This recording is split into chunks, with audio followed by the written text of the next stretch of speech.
Nessa fase de pandemia que a gente está vivendo, de tantas mudanças de nossos hábitos sociais, de higiene, de comportamento, eu quero chamar a sua atenção para um aspecto muito importante, que é a manutenção da nossa saúde digestiva. Como nós estamos nos alimentando? Nós estamos cuidando da nossa imunidade? E para falar sobre isso, eu convidei a médica coloproctologista, a doutora Doriane Lima, e a nutricionista Caroline Doneda, Carol, para me ajudar um pouquinho a falar sobre todo esse assunto. Tudo bem, Carol? Tudo bem, doutora? Tudo bem, você? Tudo certo, Tudo tudo ótimo, jóia. Sara. Obrigada por poderem estar aqui comigo hoje, presencialmente. Doutora Doriane, em tempos de coronavírus, que é o causador da doença Covid-19, pouco se sabe sobre como o corpo reage à infecção e quais mecanismos imunológicos combatem esse novo vírus. Até o momento não tem uma vacina, não tem um consenso de tratamento para cura, infelizmente. O próprio organismo, eu te pergunto, é capaz de efetivamente se recuperar da infecção através da resposta do nosso sistema imunológico? Sim, ele é sim. Apesar da gente não conhecer, como você falou, muito bem ainda, não ter uma fisiopatogenia, não ter nada de dados muito concretos, o nosso organismo, se ele tiver com a imunidade boa, boa manutenção das suas funções, o nosso organismo ele é capaz sim de lutar contra esses micro-organismos, tá? E lembrando que o principal órgão da imunidade do nosso corpo é o intestino, né? Então, a parte que funciona então da boca até o ânus. Então, é a parte onde a gente tem bactérias boas, a gente tem também alguns fungos que acabam ajudando, que nos protege disso. Então, eles agem como se fossem pequenos soldadinhos que vão combatendo as coisas ruins que vão chegando no nosso corpo. Por isso que a gente tem que manter a nossa saúde intestinal, né? Porque realmente o intestino é o nosso maior órgão da imunidade. Olha só.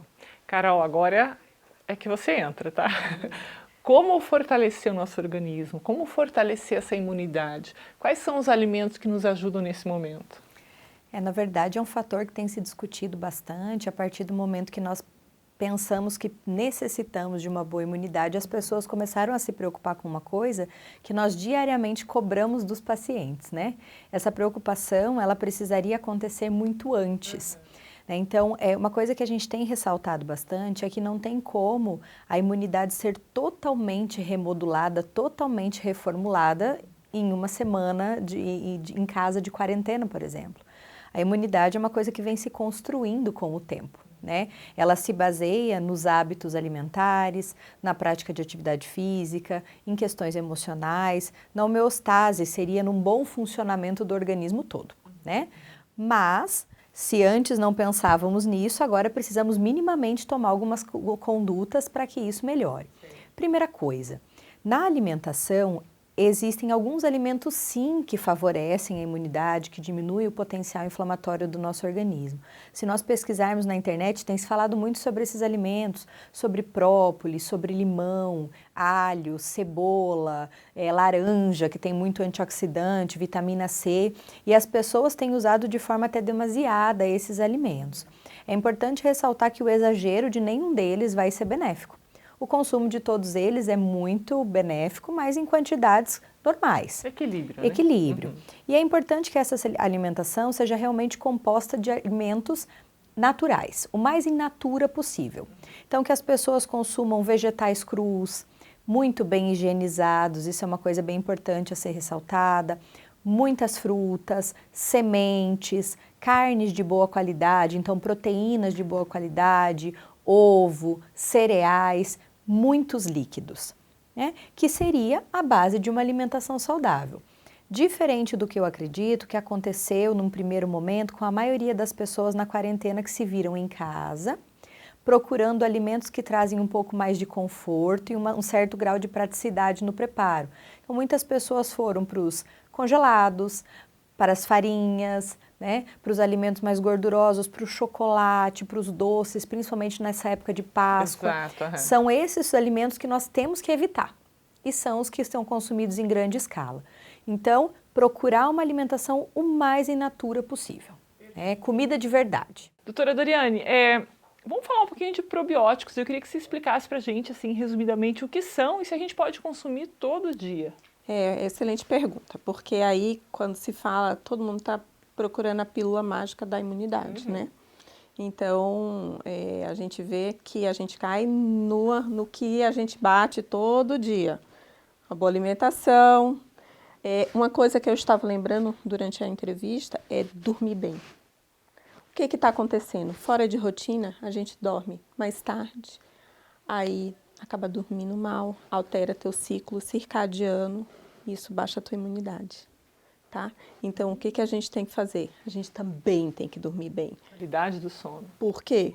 Porque a gente está estressado.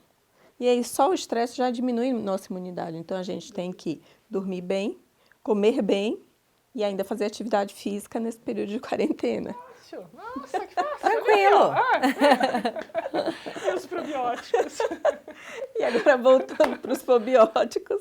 E aí, lembrando da pílula mágica, muito tem se falado em probiótico. Lembra que no início eu falei que o intestino é o órgão da imunidade, é lá onde tem bactérias boas, que à medida que o tempo vai passando e a depender da nosso estilo de alimentação, também essas bactérias elas acabam ficando velhinhas, morrendo e a gente precisa repor. Então, em alguns casos, a gente precisa tomar também. Por quê? Porque ele vai melhorar a nossa imunidade, porque ele melhora essas bactérias da flora intestinal. Então, ela vai ajudar a nossa flora a ficar boa. Mas só tome cuidado, por quê? Probiótico demais, lembrar que tem bactérias demais e que se a gente está com alguma coisa alterada, isso também pode não ser tão benéfico assim, tá? O equilíbrio, né, que a gente tem que trazer. Perfeito. E só fazendo um adendo, né, doutora Doriane, que os alimentos também fornecem subsídios para a formação de probióticos naturalmente, né? Então, nós consumimos através das fibras alimentares, aquelas que eu falei no começo, a casca da fruta, um cereal inteiro, na hora da fermentação dessa fibra no intestino, elas são prebióticas, formadores de probióticos. Então, para aquela pessoa que tem dificuldade do consumo do industrializado ou não sabe a quantidade, a utilização do alimento também é benefício, já pensando nessa modulação, né? Gente, é assunto para mais de metro, como dizem lá no norte do Paraná. Quero agradecer a doutora Doriane, agradecer a Carol, que eu sei que são tempos difíceis, vocês estão readaptando a agenda de vocês com pacientes, se resguardando, né, em função das famílias, mas vieram. Então, muito obrigada e tenham um bom fim de semana, tá? Obrigada, A todos vocês. A gente vai para um rápido intervalo comercial, mas na volta, se você sofre com um problema de acne ou alguém da sua família, você não pode perder o próximo assunto. Tem dermatologista explicando tudo sobre isso. É rapidinho, eu volto já já.